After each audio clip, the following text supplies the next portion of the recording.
श्री रामचरितमानस के बाल कांड में यह चौपाई अत्यंत ही पवित्र और जीवन निर्माण करने वाली चौपाई है। यह चौपाई हमें सिखलाती है कि मनुष्य का वास्तविक बल बाहरी हथियारों में नहीं बल्कि उसके चरित्र, संयम और विवेक में होता है। गोस्वामी जी लिखते हैं कि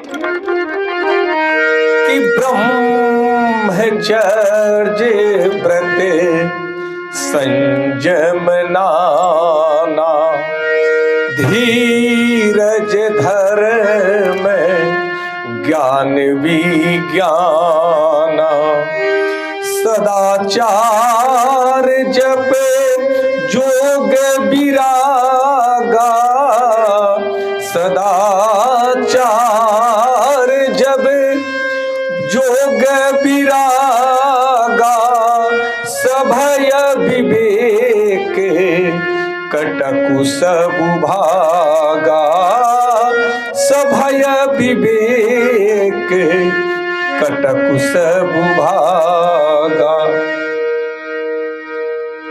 कहते हैं कि जब कामदेव अपना प्रभाव भगवान शिव के पास जाकर के बढ़ाते हैं, फैलाते हैं, तब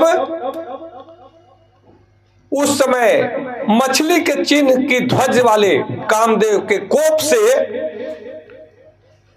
क्षण भर में ही सभी वैदिक सिद्धांतों का, मर्यादाओं का मर्यादा टूट जाता है। तब ब्रह्मचर्य, अनेक प्रकार के व्रत, संयम, धैर्य, धर्म, ज्ञान और विज्ञान, सदाचार, जप, योग और वैराग्य, इन सबके प्रभाव से भय सहित विवेक का पूरा सैन्य भाग जाता है। गोस्वामी जी लिखते हैं कि ब्रह्मचर्य, नियम, नाना प्रकार के संयम, धीरज, धर्म, ज्ञान, विज्ञान, सदाचार, जप, योग, वैराग्य आदि विवेक की सारी सेना डर कर भाग गई। जब कामदेव जी का प्रकोप बढ़ता है, जब बढ़ा तो ये सभी मर्यादाएं टूट गई और हर व्यक्ति, हर प्राणी काममय हो गया।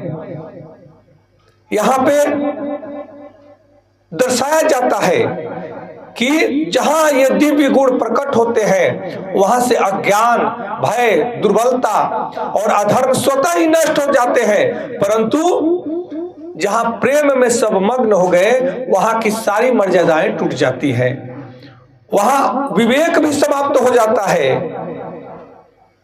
इस चौपाई का गुरु संकेत है कि यह चौपाई केवल किसी युद्ध का वर्णन नहीं कर रही है, किसी ध्यान खंडित करने की वर्णन नहीं है। यह संपूर्ण मनुष्य जाति के भीतर चल रहे आत्मिक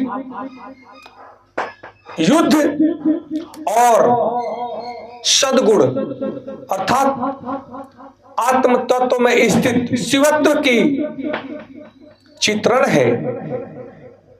कहते हैं कि यह कामदेव जो कार्य कर रहे हैं यह सद्गुण बनाम दुर्गुण, विवेक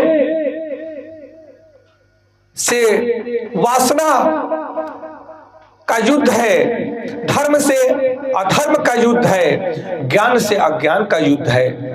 गोस्वामी तुलसीदास जी लिखते हैं कि जिसके जीवन में ये दिव्य गुण आ जाते हैं उसके भीतर ये सारे शत्रु हार कर भाग जाते हैं। यहां कामदेव के काम वासना रूपी संसार की रचना करने से वहां सृष्टि में सब कुछ अस्त व्यस्त हो जाता है, और जब जीवन में सब कुछ अस्त व्यस्त हो जाता है, कहते हैं प्रेम पागल बना देता है। यहाँ यही दर्शन देखने को मिलता है कि जब प्रेम में व्यक्ति पड़ जाता है तब वह अपने सभी धर्मों को भूल जाता है, वह अपने आप तक को भूल जाता है, वह विवेक को भूल जाता है, वो दया, धर्म, ज्ञान, विज्ञान, योग, संयम सब कुछ भूल जाता है।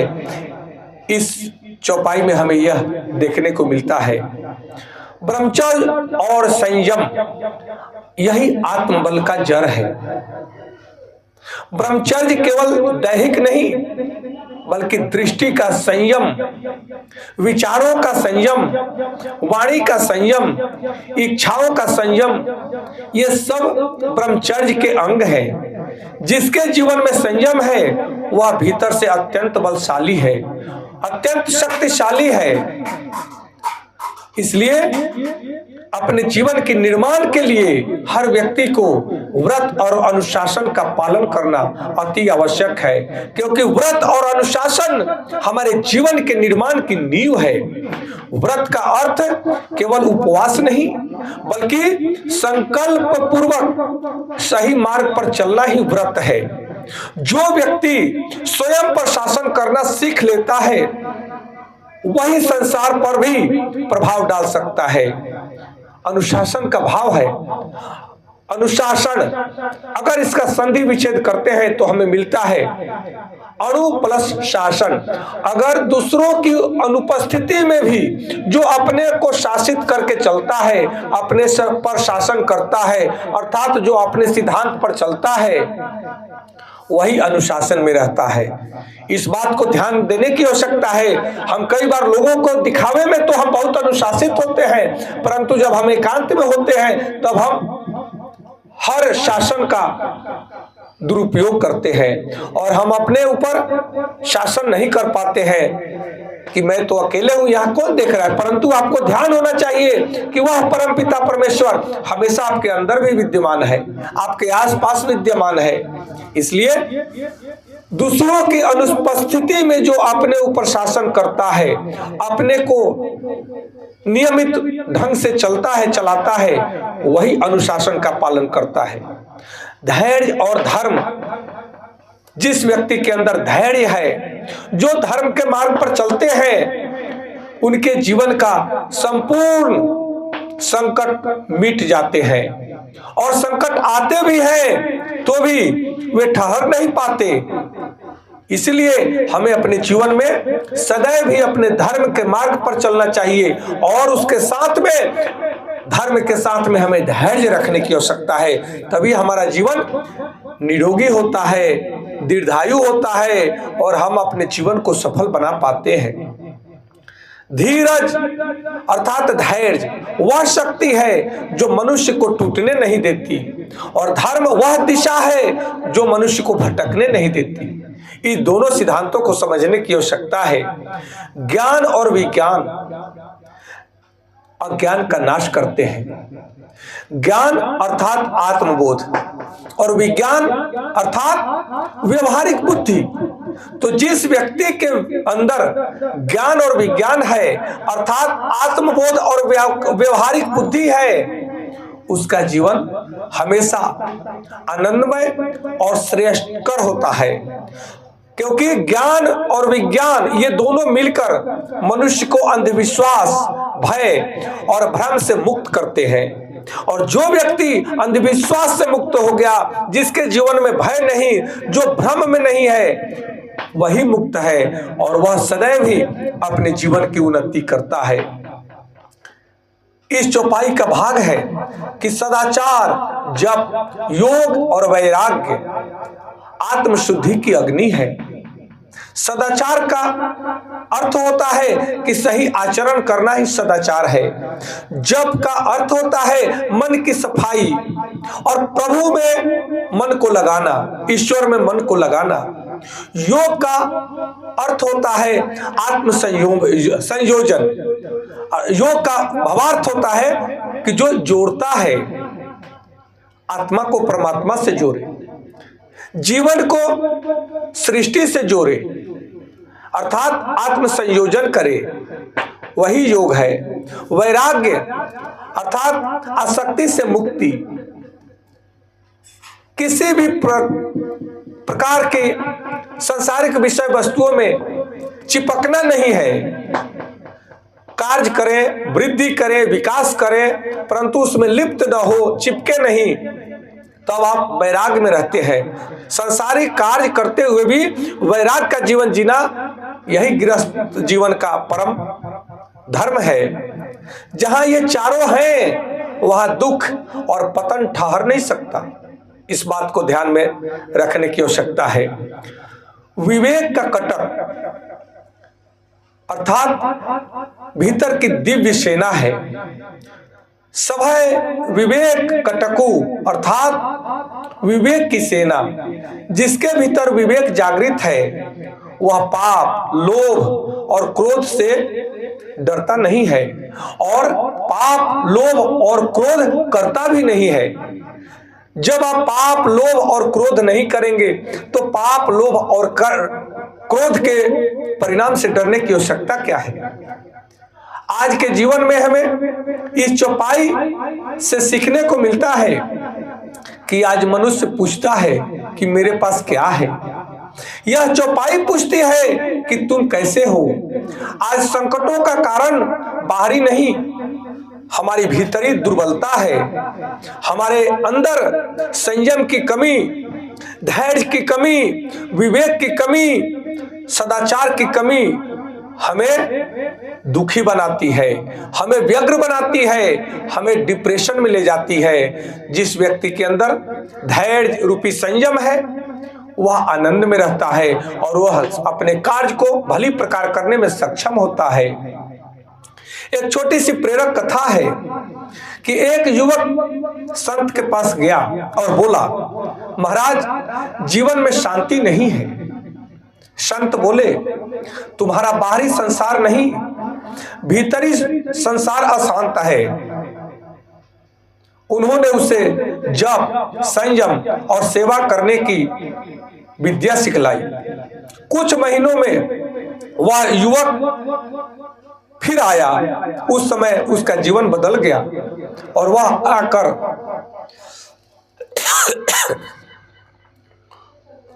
गुरु जी को धन्यवाद देता है। इसलिए हमें अपने जीवन में इस 5 अमृत सूत्र को अपनाना चाहिए। प्रतिदिन 10 मिनट मौन रहने का अभ्यास करें और प्रतिदिन 10 मिनट नाम जप करने का अभ्यास करें। जो गुरु मंत्र है उसे जाप करने का प्रयास करें। दूसरा है वाणी और दृष्टि में संयम करें। संयम से बोले, संयम से दृष्टिपात करें, संयम से सोचें और कठिन समय में धैर्य को न खोएं। यह तीसरा अमृत सूत्र है। कठिन से कठिन जीवन में परिस्थिति आए तब भी जो व्यक्ति धैर्य नहीं खोता है उसका जीवन सदैव ही निरंतर आगे बढ़ता रहता है। और जो व्यक्ति धैर्य खो देता है वो वही व्यग्र होकर के अपने जीवन में बहुत बड़ी अनहोनी कर लेता है। कई बार जीवन को मृत्यु के गोद में दे देता है। चौथा है कि सही गलत का विवेक होना चाहिए। अपने अंतरात्मा की आवाज को सुनेंगे तो सही गलत का विवेक आपके अंदर सदैव जागृत रहेगा। इस बात को समझने की आवश्यकता है। और पांचवा है सेवा और सदाचार। सदैव जहां अवसर मिले वहां दूसरों की मदद करने के लिए सदैव तत्पर रहे। उस सेवा से परमात्मा खुश होते हैं और आपके जीवन में अनेकों प्रकार के दिव्य निधियों से वे संपन्न बनाते हैं। सदाचार अर्थात सदैव ही अच्छा आचरण करें, शुद्ध आचरण, सदा आचरण करें। आपका जीवन सदैव ही निर्विवाद और निष्कंटक चलेगा। मेरे भाइयों बहनों, यह चौपाई हमें बताती है कि असली युद्ध बाहर नहीं है, असली युद्ध अंदर है। असली विजय दूसरों पर नहीं, असली विजय अपने ऊपर पाना है। जो अपने अंदर के उद्वेग को, द्वंद्व को संयमन करना सीख जाता है, क्योंकि आपके अंदर बहुत बड़ा युद्ध चल रहा है, हाँ और ना द्वंद्व में, तो उसका संयमन करना जो व्यक्ति सीख जाता है वह स्वयं पर विजय प्राप्त करना भी सीख जाता है और एक न एक दिन वह स्वयं पर विजय प्राप्त कर लेता है। और जो व्यक्ति स्वयं पर विजय प्राप्त कर लेता है वह संसार पर विजय प्राप्त कर लेता है। यदि आपके जीवन में ब्रह्मचर्य, संयम, धैर्य